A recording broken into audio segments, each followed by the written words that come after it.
What's up, guys? Today I'm going to be sharing with you my VFC HK416 A5 GBBR build.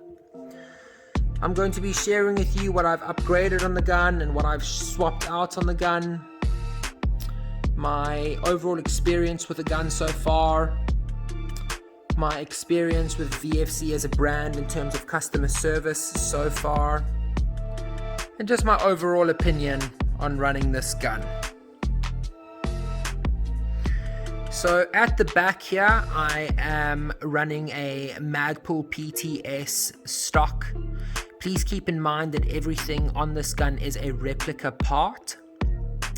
I've got a bit of paracord on the back of the gun to give me a slight extension on my sling mount when I need the space.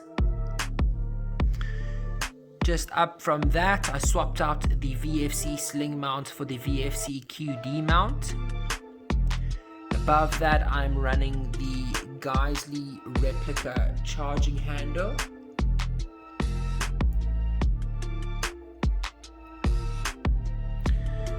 Down from that, I'm still running the standard polymer fire selector.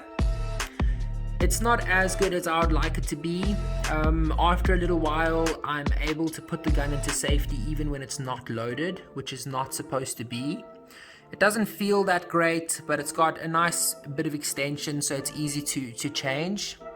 I was looking at changing to the Radian Talon fire selector, but due to the high demand of gun purchases in the States at the moment, when I got into contact with Radian, there was a 10-month lead time, so I haven't done that as yet.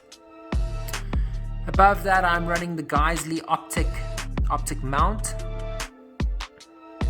I'm also running the Vortex 6x zoom optic. This thing has been such an awesome piece of kit. I really feel it gives me the upper hand in the woods when I can zoom in and scan the environment. I've enjoyed using that. Below that, I'm using a cloud defensive switch mount on the top rail there, along with two little wire management clips attached to a Surefire weapon light. On the end of the Surefire weapon light, I have put an aim point optic cover, and that with a polyurethane cap on the inside, the same that you would use to protect your optic. And I've done that obviously to protect the Surefire light from getting damaged by BBs. Above that, I've got a PEQ box. It's an Element PEQ box. It's pretty standard stuff. And then I am running a Surefire suppressor on the end. A bit of a better look at the suppressor from this angle. The thing that's nice about the A5 is you are able to adjust the hop, where the hop adjustment has been put where the gas block would be on the real rifle. Below that, I have got a GNG foregrip. On the side rail, I'm running a Daniel Defense QD mount.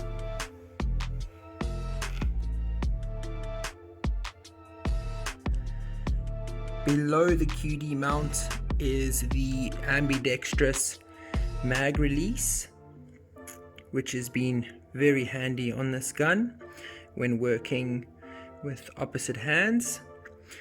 The ambidextrous fire selector and the ambidextrous QD mount. I wouldn't necessarily call it ambidextrous, but it is on both sides.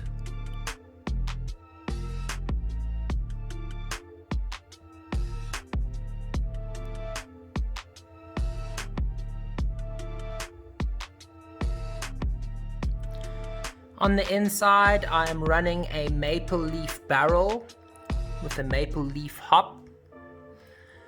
I've been very lucky to meet the owner of the Maple Leaf factory, who is the gun tech for our Airsoft team here in Taiwan.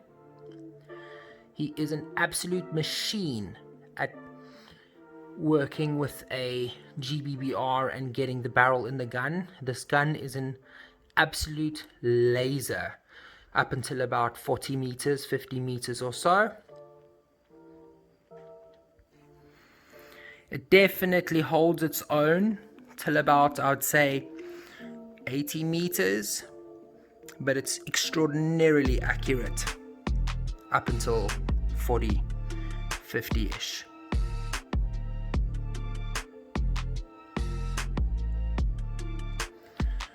Dealing with VFC as a brand has been interesting. You usually have to order your parts from the factory and you can have them sent to the store. It does take a little while. I've also got the Sig Sauer M17 by VFC, and I had some mag issues and had to wait a few weeks for the parts to get sent. But when they did arrive, everything was sorted out fine.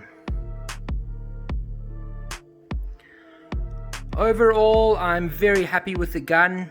Being a GBBR, it does require a fair amount of maintenance.